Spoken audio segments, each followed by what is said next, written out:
छा गया भाई, इंडिया छा गया। हाँ। वो रिसेंटली मैं किसी की बात पढ़ रहा था, वो उसने कहा कि इंडिया ऐसा मुल्क है जो सॉफ्टवेयर बनाता है और पाकिस्तानी अपडेट करते रहते हैं, सॉफ्टवेयर तरक्की कर रहे हैं, हम पर पीछे ही रह जाएंगे और क्या। क्योंकि इंडिया जो है ना, या नरेंद्र मोदी, ये सारा क्रेडिट जाता है नरेंद्र मोदी साहब को, उनको जाता है सारा क्रेडिट।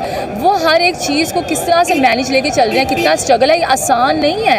अपनी जो उसको इकोनॉमी को है एकदम इतना ऊपर लेके आना कि वो सबसे 20 से 30 साल आगे चले गए हैं, ये बिल्कुल भी आसान नहीं है। टेस्ला जैसी कंपनी इंडिया में मेड इन इंडिया के नाम से गाड़ी बनाने जा रहा है। ठीक है जी, ठीक है। तो आपको कहीं नजर आता है कि पाकिस्तान बहुत पीछे रह गया?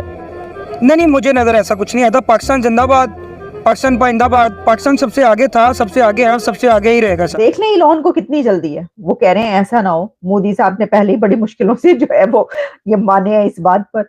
हम ये बचपन से सुनते आ रहे हैं कि पाक चीन दोस्ती हिमालय से ऊंची है, समंदरों से गहरी, और इस दोस्ती के नज़ारे हमने जगह जगह देखे। इंकी पिंकी पाऊंगी, इंकी पिंकी पाऊंगी। भारत तो हमें नरेंद्र मोदी के मुताबिक कहता है, हम तो पाकिस्तान को जो इतनी खौफनाक बात उसने की है कि शर्म से डूब पड़ना चाहिए कि मैंने अब पाकिस्तान को इसकी ज़रूरत नहीं है उसको सोचने के, मैंने पाकिस्तान को इस काबिल कर दिया है कि वो कटोरा लिए यूं भीख मांगता फिर। हमारी ही गलती बनती है क्योंकि हमने खुद ही अपनी कंट्री को सही से रिप्रेजेंट नहीं किया हुआ, और जो रिप्रेजेंटेशन हमारी होती है बाहर हम उसको करेक्ट भी नहीं करते हैं। क्यों? क्योंकि at the end of the day वो रिप्रेजेंटेशन को हम सही प्रूव करने लग जाते हैं। और ऐसी ऐसी बड़ी बड़ी बातें हैं कि पाकिस्तान में वो स्ट्रेटेजिक इन्वेस्टर आ रहा, वो फॉरेन इन्वेस्टर आ रहा, वो गोरों की कंपनी आ रही है, वो अरबों की कंपनी आ रही है, वो यूरोपियन कंपनी आ रही है, हमारी स्टेक के पीछे पागल हो रहे हैं, स्ट्रेटेजिक स्टेक लेना चाह रहे हैं। Best performing market. पाकिस्तान वाले मौलाना साहब 72 वर्जिन हूर के चक्कर में रह गए और भारत में फाइनली टेस्ला का पहला फैक्ट्री लगने जा रहा है। हालांकि इस पे काफी दिनों से मोहर लगी हुई थी, लेकिन अब इस पे फाइनली मोहर लग गई है कि अप्रैल के एंड में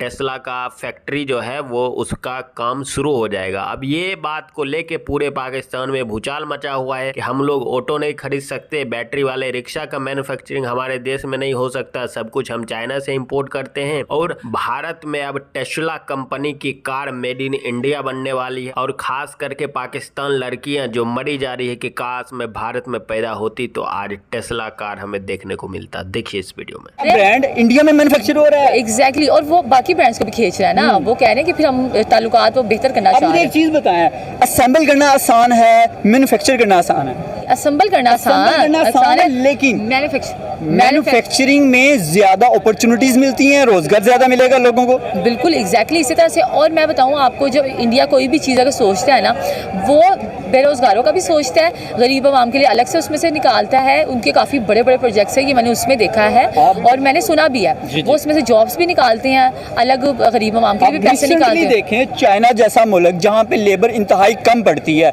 वहाँ से अभी रिसेंटली आईफोन जो है वो मूव कर चुका हुआ है। कहाँ पे? इंडिया में वहाँ पे आईफोन बन भी रहा है और उसके साथ साथ वहाँ पे ऑफिशियल स्टोर्स ओपन हो चुके हैं इंडिया में। एग्जैक्टली, एप्पल स्टोर वहाँ पर ओपन हो गया। आप ये देख लें क्या अचीवमेंट होगी। आप वो छा गया भाई, इंडिया छा गया। अब मुझे लगता है कि चाइना को भी पीछे छोड़ जाएगा। अभी तक तो लगता है जो उनकी स्पीड जा रही है, लेकिन आईटी सेक्टर में वो पीछे छोड़ चुका हुआ है। आईटी सेक्टर में वो क्रॉस कर चुका है। हाँ जी, फिर तो आप ये देखें, फिर चाइना जो है या उनसे ज़्यादा स्पीड में चले तो वो आगे रहेंगे, वरना इंडिया जो यूँ जा रहा है आगे स्पीड में। अभी रिसेंटली उन्होंने ये कहा कि हम इस साल के एंड तक 1 ट्रिलियन तक एक्सपोर्ट अपनी लेवल तक ले आएंगे। इस कदर वो अपने आप को इम्प्रूव कर रहे हैं, अपने मुल्क में ज़र मुबादला जो है वो कमा रहे हैं। ज़बरदस्त। मैं वही तो कह रही हूँ कि इंडिया जो है ना, या नरेंद्र मोदी, ये सारा क्रेडिट जाता है नरेंद्र मोदी साहब को, उनको जाता है सारा क्रेडिट। वो हर एक चीज़ को किस तरह से मैनेज लेके चल रहे हैं, कितना स्ट्रगल है, ये आसान नहीं है।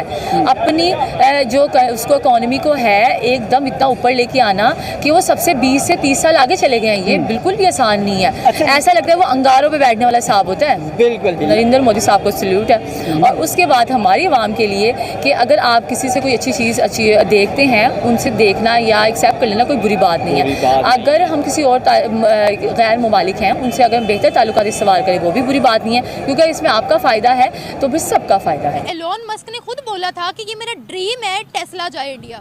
इंडिया जो है they are doing a really good job with their economy because इतनी बड़ी कंट्री है, उनके बहुत ज़्यादा रिसोर्सेज, उनके भी हमसे भी ज़्यादा रिसोर्सेज है, नो डाउट। लेकिन उनका ये डिफरेंस है कि उनके लोग और उनके सिटीजन्स और उनके गवर्नमेंट इस इन्वेस्टर्स को प्रायोरिटी दे रहे हैं। इसका फ़ायदा जो उनको अपॉर्चुनिटीज़ हैं उनको आगे बढ़ के हाथ भर के उनको फैसिलिटीज़ प्रोवाइड कर रहे हैं और उनको इस तरह से अट्रैक्ट कर रहे हैं अपनी तरफ। अट्रैक्ट करें, कैसे अट्रैक्ट करें या कैसे प्रायोरिटी दे रहे हैं?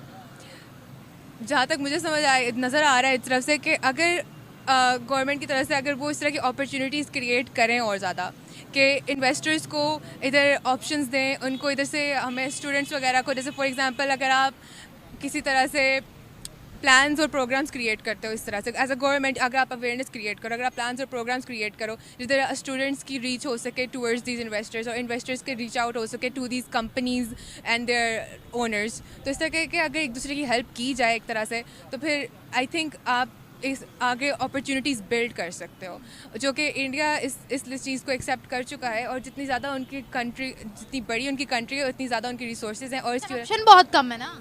करप्शन भी बहुत कम है, नो डाउट। करप्शन कम तो नहीं उनका कह सकते, इसको तो मैं नहीं जानती। उनकी सप्लाई चेन कभी भी डिस्टर्ब नहीं हुई। हमारे यहाँ से टोटा जाने के लिए भी तैयार थी, कहते हैं हमारी सप्लाई चेन इतनी डिस्टर्ब और जो जिस तरह की हमें क्वालिटी चाहिए वो मिल भी नहीं रही।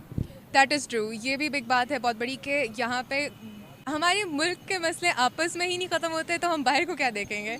हमारी कंट्री के और हमारी गवर्नमेंट के अंदर ही इतने मसले मसाइल हैं कि हम लोग अपने लोगों तक अपनी बेसिक रिसोर्सेज नहीं पहुंचा सक रहे, तो हम लोग आगे के लोगों को कैसे रीच आउट करेंगे, इन्वेस्टर्स को और पॉसिबल आगे अपॉर्चुनिटीज़ को। दूसरी बात ये भी कि जापान जैसा मुल्क इलेक्ट्रिक वीज़ाज इशू कर रहा है उनको, राइट। क्या वजह है? अब इतनी बड़ी बड़ी इकोनॉमीज और इतने बड़े बड़े जो लोग हैं वो खुद उनके आगे रुजू कर रहे हैं, उनको ज़रूरत नहीं पड़ी है किसी से भी कहने की क्या हो हमारे साथ बिजनेस करो। जापान ने अपने आप को इतने साल स्पेंड करके इतना इकोनॉमिकली अपने आप को स्टेबल कर लिया हुआ है कि अगर वो उनको दूसरे लोगों की किसी भी तरह से डिपेंडेंट नहीं है, उनको इस तरह से लोगों की ज़रूरत नहीं है। अगर वो चाहें तो वो अपनी तरफ से भी अपने सिटीजन्स और अपने लोगों को इतना एजुकेट भी कर लिया हुआ है कि वो खुद भी क्रिएट करना चाहे तो कर। They want Indians but still because उनको लेकिन ये फ़ायदा नज़र आ रहा है, तो इसकी वजह से वो जब रीच आउट कर रहे हैं तो इंस्टेड के उनको रीच आउट करने की ज़रूरत पड़ी है। People are more interested in reaching out to them, तो इस तरह से उन्होंने अपना बैलेंस ऑफ करके अपनी तरफ लोगों को अट्रैक्ट किया हुआ है। और ये तभी हो सकता है अगर आप अपनी गवर्नमेंट आपकी उसकी प्रायोरिटी स्ट्रेट हो, आप लोगों की आपकी गवर्नमेंट की प्रायोरिटीज जब खुद स्ट्रेट नहीं होंगी, आपके बाकी मसले मसाइल होंगे, तो फिर आप ये मसले कैसे देखोगे? Why Pakistanis are not acceptable in the world? Not acceptable in the world, आपका क्या मतलब है इस बात से? हमें एक्सेप्ट नहीं किया जाता। जहाँ पर पाकिस्तानी का नाम आता है, एक तो अगर आपने देखा हो एयरपोर्ट्स पर हमारी एक अलग से कितार बनाई जाती है, दूसरा हमें बड़े बड़े ओहदों पर नहीं रखा जाता, तीसरा लोग इस वजह से खौफ खाते हैं पाकिस्तान से आने से कि यहाँ पर स्टेबिलिटी नहीं है, सिक्योरिटी नहीं है। क्या कहेंगे, क्या वजह है? ये जो हम लोग एक्सेप्टेबल नहीं है वर्ल्ड में, ये क्या रिजल्ट निकलेगा इसका?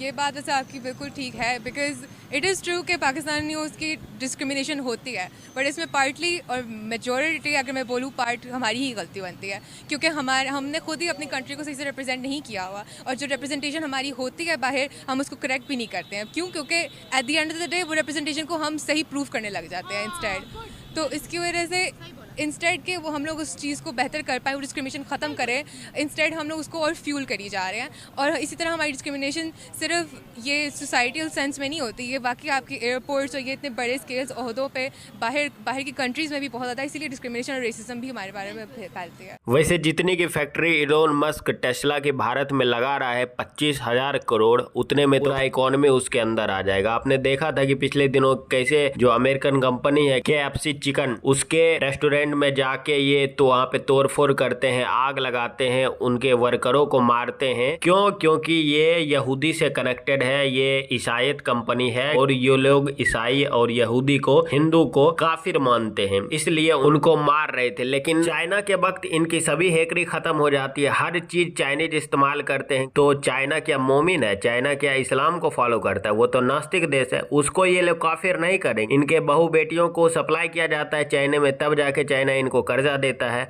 और ऊपर से ये छाती चौड़ा करके चलेंगे कि हम ईमान वाले हैं, इंशाअल्लाह ये कर देंगे, भारत में गजवाए हिंद कर देंगे। बाकी आपकी इस पर क्या प्रतिक्रिया नीचे कमेंट करके बस बताइएगा। चलिए मिलते हैं आपसे अगली वीडियो में। जय श्री राम।